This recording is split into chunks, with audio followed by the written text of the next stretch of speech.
Hadirin yang dimuliakan Allah Subhanahu wa taala. Kami ada beberapa orang datang ke masjid Bapak, pengen meneruskan perjuangan Rasulullah sallallahu alaihi wasallam, yaitu mendatangi umat, mengantarkan kalimat la ilaha illallah. Allah telah berjanji dalam Al-Quran, apabila kalimat la ilaha illallah ini didatangkan, diantarkan ke rumah-rumah, ke pintu-pintu, maka akan Allah turunkan hidayah kepada mereka. Maka di saat kami keluar di jalan Allah, sebelum kami beranjak dari masjid menuju rumah-rumah, kami menangis berdoa kepada Allah agar diberi hidayah orang yang kami jumpai, orang yang sudah kami salami, orang yang sudah kami sentui, orang yang belum bertemu dengan kami, orang yang senang dengan ini usaha, orang yang tak senang dengan ini usaha. Kami doakan agar mereka mendapat hidayah. Apabila hidayah Allah sudah datang kepada mereka, maka mereka akan ikut ambil bagian dalam usaha dakwah ini. Inilah kerja kami, hadirin sekalian. Bukan kami tidak sayang dengan anak dan istri kami, bukan kami tidak cinta kepada anak istri kami, tapi kami keluar dari rumah, datang ke masjid, kemudian kami mendakwakan agama ini karena kami sayang dan cinta kepada istri dan anak kami. Sebab dari kami buat usaha ini, maka insya Allah anak dan istri kami mendapat hidayah dari Allah SWT. Dan kemudian sebab dari usaha dakwah ini dilakukan, insya Allah manusia yang sudah mendengar apa yang dibicarakan kami akan mendapat hidayah daripada Allah Subhanahu wa taala. Hadirin yang dimuliakan Allah Subhanahu wa taala. Kerja dakwah ini kerja Nabi, hadirin sekalian. Dahulu kala, dari Nabi Adam sampai Nabi Musa alaihissalam, itu hanya nabi-nabi saja yang kerjakan ini usaha, mengajak manusia beriman kepada Allah, tidak mensyirikkan Allah. Dikisahkan, hadirin yang dimuliakan Allah, dalam sebuah hadis bahwa Nabi Musa telah mengantarkan ini agama, tetapi Nabi Musa merasa kurang kuat, tidak berani sendirian. Maka dia ajak saudaranya Harun untuk dakwakan ini agama, bantu dia untuk dakwakan ini agama. Hadirin yang dimuliakan Allah Subhanahu wa taala, saat itu juga Allah katakan kepada Musa, wahai Musa, ini kerja mulia hanya nabi-nabi saja. Kalaulah engkau menyuruh Harun, mengajak Harun untuk dakwakan ini agama, maka saya angkat dulu Harun ini menjadi nabi, baru boleh dakwakan agama. Apa mafhumnya ini, hadirin sekalian? Mafhumnya adalah dahulu para nabi-nabi saja yang buat kerja ini. Ini kerja yang mulia, dikerjakan oleh orang mulia. Hari ini, hadirin yang dimuliakan Allah Subhanahu wa taala, para nabi tidak ada lagi. Semua nabi telah wafat, dan Nabi Muhammad adalah nabi penutup. La nabi ba'da, tidak ada lagi nabi sesudahnya. Maka agar agama ini sampai kepada kita, agar agama ini tersebar ke seluruh alam, maka Allah perintahkan kepada umat akhir zaman untuk sampaikan ini dakwah. Hadirin yang dimuliakan Allah Subhanahu wa taala, inilah yang dikatakan dalam Al-Qur'anul Karim oleh Allah Subhanahu wa taala, kuntum khaira ummah, kamu umat yang terbaik apabila kamu dapat mengajak manusia kepada yang baik, mencegah kepada yang mungkar, beriman yang sahih kepada Allah, beriman yang tidak mensyirikkan Allah Subhanahu wa taala. Hadirin yang dimuliakan Allah, kami nak belajar menyampaikan ini kalimat la ilaha illallah. Kalau dahulu Nabi Muhammad sallallahu alaihi wasallam mendatangi umat betul-betul tidak beragama, mensyirikkan Allah Subhanahu wa taala, menyekutukan Allah Subhanahu wa taala, menyembah berhala 313. Tawaf keliling Ka'bah telanjang, minumnya tengkorak kepala menjadi cangkir. Itu orang-orang jahiliyah. Tapi hari ini manusia yang kami ajak, manusia sudah beriman kepada Allah, tapi terdapat kesyirikan dalam dirinya. Nah, kesyirikan inilah yang nak kami ajak. Bagaimana manusia yang masih mempercaya makhluk ini agar dia betul-betul beriman kepada Allah Subhanahu wa taala. Inilah makna dari kalimat la ilaha illallah. La ilaha, tidak ada Tuhan menafikan makhluk illallah, kecuali Allah. Caranya ialah memasukkan keyakinan kepada Allah Subhanahu wa taala dan mengeluarkan keyakinan kita yang ada dalam hati kita, keyakinan kepada makhluk, kita keluarkan dulu agar masuk keyakinan kepada Allah Subhanahu wa taala. Kalaulah imannya memang yakin kepada Allah, tidak mensyirikkan Allah Subhanahu wa taala, seluruh amal akan ada nilai di sisi Allah Subhanahu wa taala. Tapi kalau amal ibadahnya banyak tapi hatinya masih mensyirikkan Allah Subhanahu wa taala, tidak ada artinya ibadah yang ia lakukan. Maka arti la ilaha illallah itu adalah menafikan makhluk, memasukkan keyakinan kepada Allah. Inilah la ilaha illallah wahdah. Tidak ada Tuhan yang berhak disembah kecuali Allah. Allah satu, Allah Maha Esa. La syarikalah, jangan sekutukan Allah. Lahul mulku, dialah Maha Raja. Dia tetap menjadi raja sebelum manusia ada. Dan dia tetap menjadi raja setelah raja-raja dunia semuanya mampus. La ilaha illallah. Kemudian Allah Subhanahu wa taala katakan yuhyi wa yumit, akulah yang menghidupkan dan akulah yang mematikan. Kekuasaan Allah melebihi dari segala-galanya. Kudratullah melebihi dari segala-galanya. Allah mampu menghidupkan barang yang mati menjadi hidup, yang hidup menjadi mati. Allah mampu memuliakan orang yang hina jadi mulia, menghinakan yang mulia jadi hina. Inilah yang Allah sebutkan. Tu'til mulka man tasya wa tanzi'ul mulka mimman tasya wa tu'izzu man tasya wa tuzillu man tasya biyadikal khair innaka ala kulli syai'in qadir. Ini yang Allah katakan, aku berkuasa memuliakan siapa saja yang ku kehendaki. Aku berkuasa memberi kerajaan kepada siapa saja yang aku kehendaki. Dan aku kuasa mencabut kerajaan yang dari siapa saja yang aku kehendaki, kata Allah Subhanahu wa taala.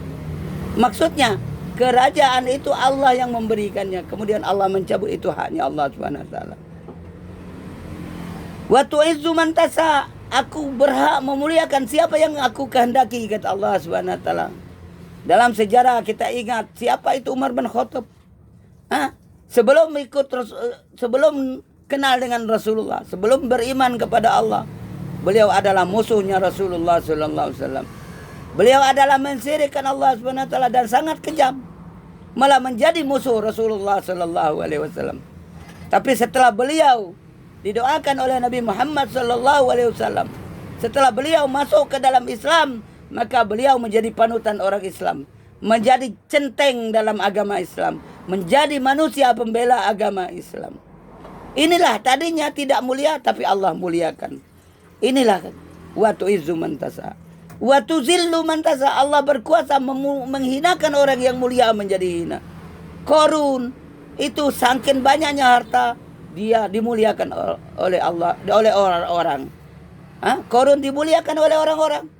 Tapi karena dia tidak taat kepada Allah, dihinakan Allah Subhanahu wa taala sehingga ditenggelamkan Qarun ini ke dalam bumi beserta semua hartanya. Begitu juga Firaun, hadirin yang dimuliakan Allah. Dia telah mulia di sisi manusia, mulia di sisi masyarakat, sampai kemuliaannya ini mengaku sebagai Tuhan. Tapi dia mulia di sisi manusia, Allah hinakan, Allah tenggelamkan dalam lautan merah. Inilah maksudnya hadirin sekalian. Wa tu'izzu man tasya wa tuzillu man tasya. Allah berhak berkuasa memuliakan siapa yang dimuliakan dan menghinakan siapa yang dimuliakan. Tulijul laila fin nahar. Allah berkuasa merubah siang jadi malam, malam jadi siang. Wa tukhrijul hayya minal maiti, mengeluarkan yang hidup daripada yang mati. Apa itu yang hidup daripada yang mati? Yaitu kita sekarang hidup kemudian menjadi mati. Wa tukhrijul maita minal hayy, membuat yang mati jadi hidup. Apa itu? Yaitulah tongkatnya Nabi Musa. Ketika Allah Subhanahu wa taala tolong Nabi Musa, Allah jadikan tongkatnya itu ular. Sehingga 40 hari 40 malam ular itu dengan sekejap mata saja menjadi, tongkat itu menjadi ular. Inilah kuasanya Allah. Kemudian ular itu menjadi tongkat kembali. Inilah yang maksud yang tadi, tukhrijul maita minal hayy. Allah menghidupkan tongkat yang mati menjadi ular. Wa tukhrijul hayya minal maiti, mengeluarkan yang hidup daripada yang mati, yaitu untanya Nabi Soleh. Ketika umat Nabi Soleh belum percaya kepada Nabi Soleh bahwa dia adalah seorang nabi, maka dia katakan, kalau memang engkau nabi, keluarkan unta dari batu ini. Maka Nabi Soleh berdoa kepada Allah Subhanahu wa taala, minta kepada Allah Subhanahu wa taala maka Allah kabulkan doa Nabi Soleh. Sehingga dari batu besar keluarlah onta. Dan onta itu bukan sebentar, dia sekarang hidup sampai beranak pinak. Inilah yang disebutkan waktu khrijul maita minal hayy, mengeluarkan batu yang mati. Dari batu yang mati keluar seekor onta. Inilah kuasanya Allah Subhanahu wa taala. Ini nak kita belajar. Kerja yang seperti ini adalah perintahnya Allah Subhanahu wa taala, yaitu dakwah. Dakwah artinya mengajak kepada kebenaran. Tabligh artinya menyampaikan kalimat-kalimat Allah, menyampaikan firman-firman Allah kepada orang-orang yang kita jumpai. Khurud fi sabilillah, yaitu kerjanya Nabi. Keluar di jalan Allah, tinggalkan anak, istri, pangkat dan jabatan. Berada kita dalam masjid, kemudian dari masjid mendatangi umat. Ini kerjanya Nabi Muhammad sallallahu alaihi wasallam, dan kerja seluruh nabi begitu. Buahnya adalah hidayah. Harapan kami hadirin sekalian ini, harapan kami setelah kami pulang nanti, ada orang-orang yang diberi Allah hidayah sehingga ia ikut kerjasama dengan kami untuk dakwakan ini agama. Hadirin yang dimuliakan Allah Subhanahu wa taala, agama ini datang kepada kita bukan di bawah angin, bukan di bawah burung, bukan di bawah hujan. Agama datang kepada kita atas pengorbanan orang-orang terdahulu daripada nabi-nabi, kemudian diteruskan oleh sahabat, sampailah agama ini kepada kita. Hadirin yang dimuliakan Allah Subhanahu wa taala, hari ini nabi sudah tidak ada lagi, dan sahabat yang sederajat ilmunya dengan nabi sudah tidak ada lagi. Maka tugas yang mulia ini Allah serahkan kepada umat akhir zaman. Hadirin yang dimuliakan Allah Subhanahu wa taala, di saat Nabi Musa sampaikan ini agama, dia diperintah Allah Subhanahu wa taala menghadap kepada Firaun, maka dia merasa kurang kuat, tidak berani, karena Firaun banyak polisinya, banyak tentaranya. Maka beliau berkata kepada Allah, aku siap berangkat ya Allah, tapi tolonglah aku. Tolonglah hamba ini ya Allah. Dalam bahasa doanya, Rabbi shrahli sodri wa yassirli amri wahlul 'uqdatam min lisani yafqahu qawli. Ya Allah, aku siap berangkat, tapi lapangkan dadaku untuk menghadapi Firaun dan bala tentaranya. Wa yassirli amri, mudahkan urusanku, jangan banyak rintangan. Wahlul 'uqdatam min lisani, lancarkan lidahku. Kau tahu lidah aku ni tak pas untuk berbicara. Yafqahu qawli, berikan mereka cepat paham, jadikan mereka beriman kepada Engkau. Ini doanya Nabi Musa alaihissalam. Allah tahu, hadirin yang dimuliakan Allah, di dalam hati Musa, hanya karena ketaatannya kepada Allah, hanya takutnya kepada Allah, dia kerjakan ini. Padahal di dalam hatinya dia merasa tak punya ilmu. Dia merasa tidak ada kekuatan untuk menghadap Firaun yang bala tentaranya sangat banyak. Maka Allah tahu hatinya itu. Maka Allah panggil Nabi Musa alaihi salatu wassalam. Wahai Musa, kata Allah Subhanahu wa taala, berangkatlah engkau dakwakan ini agama. Di balik perintahku ada kejayaan, kata Allah Subhanahu wa taala. Di balik perintah Allah ada kejayaan. Maka berangkatlah Nabi Musa alaihi salam untuk menjumpai orang-orang, mengajak manusia taat kepada Allah Subhanahu wa taala. Tapi tergetir dalam hatinya, aku orang bodoh, aku tak kuat. Maka Allah katakan, wahai Musa, kau tidak usah takut, tidak usah gentar. La takhaf wa la tahzan, innallaha ma'ana. Jangan takut dan jangan gentar. Dakwakan agama. Siapapun yang dakwakan agama, aku bersama dia, kata Allah Subhanahu wa taala. Maka berangkatlah Nabi Musa. Dalam berangkat itu Nabi Musa pikir anak dan istrinya. Bagaimana anak istrinya mau makan? Ini yang dipikir Nabi Musa. Maka Allah Subhanahu wa taala katakan kepada Musa, wahai Musa, pukul tongkatmu kepada batu itu. Akhirnya karena ini perintah Allah, Musa laksanakan. Tapi sebelum dilaksanakan, dia berpikir ini tongkat kayu biasa. Kalau dipukul ke batu itu, maka tongkat ini akan hancur. Batu itu tidak apa-apa. Ini pemikiran Musa. Tapi kuasa Allah, setelah dilaksanakan tongkat dipukul ke batu, sehingga batu terbelah dua. Di dalam batu ada makhluk yang namanya ulat, sedang makan daun segar. Hadirin yang dimuliakan Allah, sedang makan daun segar. Sedangkan dalam batu itu tidak ada lubang, tidak ada angin, tidak ada udara. Tapi Allah antarkan makanan ke dalam batu ini. Inilah yang disebut ulat dalam batu pun Allah beri rezeki. Apalagi anak dan istri Anda di rumah. Maka di saat kami keluar di jalan Allah, kami tangiskan kepada Allah. Ya Allah, kami dakwakan agama. Kami antarkan ini agama kepada orang. Tapi tolong kalau anak istri kami lapar, kenyangkan ya Allah. Kalau anak istri kami susah, senangkan hatinya ya Allah. Berikan kekuatan iman anak istri kami, sedangkan kami dakwakan ini agama. Inilah niat kami hadirin sekalian untuk sampaikan ini agama. Hadirin yang dimuliakan Allah Subhanahu wa taala. Kami katakan lewat doa, ya Allah anta sahibu bis sabar. Ya Allah, engkaulah teman kami dalam dakwakan ini agama. Tapi huwa khalifatu ahliha. Dan tolong pelihara anak dan istri kami. Kalau dia lapar, kenyangkan. Kalau dia takut, hilangkan rasa takutnya. Kalau dia kurang kuat imannya, tambahkan hidayah kepada mereka. Hadirin yang dimuliakan Allah SWT. Kerja ini memang berat hadirin sekalian. Berat, tapi sangatlah besar pahalanya di sisi Allah. Siapa saja orangnya, orang kaya buat ini kerja, orang miskin buat ini kerja, orang cacat buat ini kerja, orang lumpuh buat ini kerja, Allah akan muliakan dia. Maka Allah katakan, siapa saja yang mau kerja, buat kerja ini agama. Sebentar saja di pagi hari, sebentar saja di sore hari, mendatangi umat, mengantarkan kalimat la ilaha illallah, Allah beri pahala lebih besar daripada dunia serta isinya. Ini lewat hadis Nabi. Dan hadis Nabi yang berikutnya, dikatakan, berdiri sesaat di depan rumah saudara untuk mengajak taat kepada Allah, ikhlas memang semata-mata karena Allah, lebih berharga daripada haji dan umroh. Lebih berharga daripada sholat sunat di malam hari, di malam Lailatul Qadar, di depan Hajar Aswad. Lebih berharga daripada itu, artinya lebih berharga daripada haji dan umroh. Ini hadisnya sahih hadirin sekalian. Inilah yang kami harapkan. Sebab dari kebodohan kami antarkan ini agama. Mudah-mudahan mendapat pahala yang besar.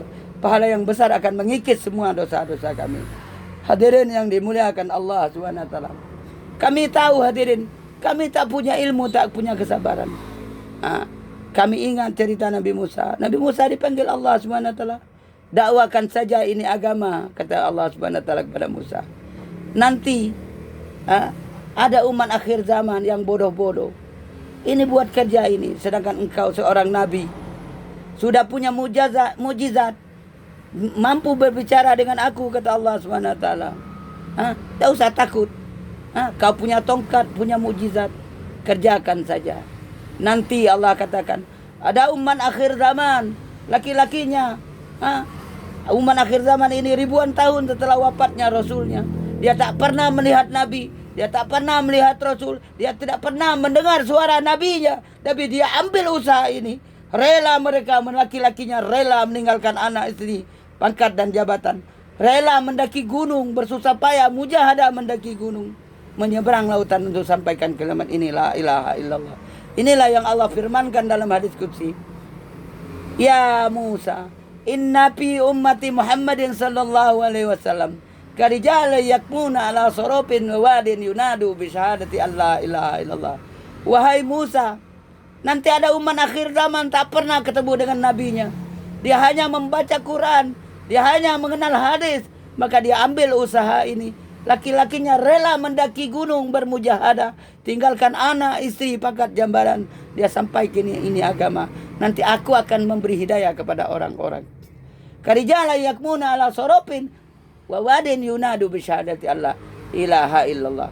Rela mendaki gunung, menyeberang lautan, sampai ke IPB, sampai ke Batam, sampai ke Pulau Jawa. Di antara ini kalimat la ilaha, sampai ke Turki, ke luar negeri sana, hanya mengharap ridhonya Allah Subhanahu wa taala. Mafhum daripada hadis qudsi ini, bahwa kerja ini memang kerja yang diperintah oleh Allah Subhanahu wa taala. Allah ceritakan ini, nanti ada umat akhir zaman, umat Muhammad sallallahu alaihi wasallam. Jarak Musa dengan Muhammad 1200 tahun. Sekarang usia Nabi Muhammad sudah 1400 tahun. Jadi 1400 tahun ditambah 2000, 1200 tahun, 2600 tahun yang silam. Allah telah firmankan bahwa ada umat akhir zaman yang ambil kerja ini agama. Mereka rela bersujahadah, padahal mereka tidak punya ilmu, tidak punya kesabaran. Hadirin yang dimuliakan Allah Subhanahu wa taala. Kemudian kisah yang kedua yaitu Nabi Isa alaihi salatu wassalam. Allah perintahkan sampaikan ini agama. Allah yang perintah. Maka Nabi Isa tetap berjalan. Tapi dia katakan kepada Allah Subhanahu wa taala, "Ya Allah, ya Rabbi, aku sudah dakwakan ini agama, tapi sedikit sekali yang ikut, hanya 12 orang." Maka Allah katakan, "Wahai Isa, laksanakan saja ini perintahku. Jangan kau lihat hasilnya. Masalah hasil tidak perlu kau pikirkan. Sekarang kerjakan saja." Allah katakan, hadirin yang dimuliakan Allah Subhanahu wa taala, kepada Nabi Musa, "Ya Isa," kepada Nabi Isa, "Ya Isa, ba'isu min ba'dika ummatan." Wahai Isa, nanti ada umat sesudah engkau. Aku ciptakan umat sesudah engkau. Mereka ribuan tahun setelah wafatnya Nabi. Mereka tak pernah bertemu dengan Nabi, tak pernah mendengar suara Nabi, tapi mereka ambil usaha ini. Mereka mati-matian, mereka sengaja tinggalkan anak istri dan pangkat dan jabatan. Mereka buat usaha ini. Tapi mereka, kata Allah, ketahuilah mereka tak punya ilmu, tak punya kesabaran. Maka bingung Nabi Isa, bagaimana ya Allah? Menurut saya dakwah ini harus ada ilmu dan pengetahuan yang banyak. Tapi Allah jawab, kalaulah dia kerjakan ini agama, aku yang memberi ilmu dari ilmuku, aku yang memberi kesabaran dari sabarku. Inilah yang Allah sebutkan dalam hadis qudsi. Ya Isa, ba'isu min ba'dika ummatan. Wahai Isa, aku akan bangkitkan umat sesudah engkau nanti, yaitu umat akhir zaman, umatnya Muhammad, umat Nabi Muhammad. Min ba'dika ummatan, umatnya akhir zaman. Ciri-cirinya, in asabahum ma tuhibbuna hamidallah. Ketika mereka mendapat sesuatu yang diinginkan, ilmunya bertambah, mereka keluar lagi sampai ke negeri jauh.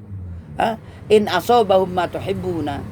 Kita in asabahum ma takrahuna, ketika mereka diberi kesusahan, penyakit yang menahun, stroke, kemiskinan, susah, mereka tetap perjuangkan ini agama. Wala hilma. Mereka tak punya ilmu, tak punya kesabaran. Bertanya Nabi Isa kepada Allah Subhanahu wa taala, "Kaifa yaqulu lahum ya Rabbi?" Bagaimana mereka nak dakwakan agama? Maka Allah jawab, "U'tihim min hilmi wal ilmi." Dia taat saja kepada amir, pemimpin dia dalam jaulah ini, dan amirnya taat kepada ajaran daripada masehnya mengikut dari Quran dan hadis. Aku yang memberi ilmu dari ilmuku, kata Allah Subhanahu wa taala, dan aku yang membuat mereka menjadi orang yang sabar. Hadirin yang dimuliakan Allah Subhanahu wa taala, mafhum dari hadis qudsi ini, orang yang buat dakwahnya Nabi ini tak perlu ilmu yang banyak, sampai saja kalimat la ilaha illallah. Nanti Allah yang memberi ilmu dari ilmu Allah, Allah yang memberi kesabaran dari sabarnya Allah. Ini yang kami harapkan hadirin sekalian. Makanya tidak lain dan tidak bukan, tugas kami mengajak manusia beriman kepada Allah. Kalau dulu para sahabat itu mensyirikkan Allah, itu yang didatangi Nabi. Hari ini para sahabat itu menyembah berhala. Hari ini berhala tidak ada lagi. Berhala yang nampak tidak ada lagi hadirin sekalian. Tapi ada berhala-berhala yang berada dalam hati umat Islam hari ini.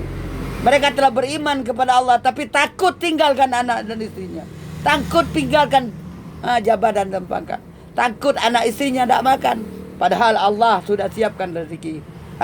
Allah ceritakan dalam hadis kursi, qasamtu laka rizki fala ta'ab. Aku sudah siapkan rezeki untuk hambaku, kata Allah. Jemput saja, tidak usah susah-susahan. Buat saja usaha untuk menjemputnya. Wa khalaqtuka li ibadati. Aku ciptakan kalian untuk beribadah kepadaku, kata Allah SWT. Fala tal'ab, jangan main-main. Hadirin yang dimuliakan Allah Subhanahu wa taala. Inilah yang dimaksud dari dakwah wa tabligh khurud fi sabilillah. Nah, betul-betul kami sekarang mengajak kita menafikan menafikan selain daripada Allah. Inilah yang disebut la haula wala quwata illa billah. Hanya Allah yang maha kuasa, selain Allah tidak ada daya upaya. Bisanya kami datang ke sini sebab dari pertolongan Allah. Bisanya kami berbicara di sini adalah sebab dari pertolongan Allah. Bisanya kami mengedipkan mata asbab dari pertolongan Allah. Inilah makna daripada la ilaha illallah. Hanya mengandalkan kekuatan Allah Subhanahu wa taala. Inilah dulu yang dapat saya sampaikan. Mudah-mudahan apa yang saya sampaikan ini benar. Kalau benar itu semata-mata dari Allah. Kalau salah kurangnya saya belajar. Kepada hadirin wal hadirat saya minta maaf. Kepada Allah saya mohon ampun. Wabillahi taufiq wal hidayah. Nasrum minallahi wa fathun qarib. Wa basyiril mu'minin. Mari kita tutup dengan doa kifaratul majlis. Subhanallah wa bihamdihi. Subhanallah wa bihamdika. Asyhadu an la ilaha illa anta. Astaghfiruka wa atubu ilaik. Walhamdulillah rabbil alamin.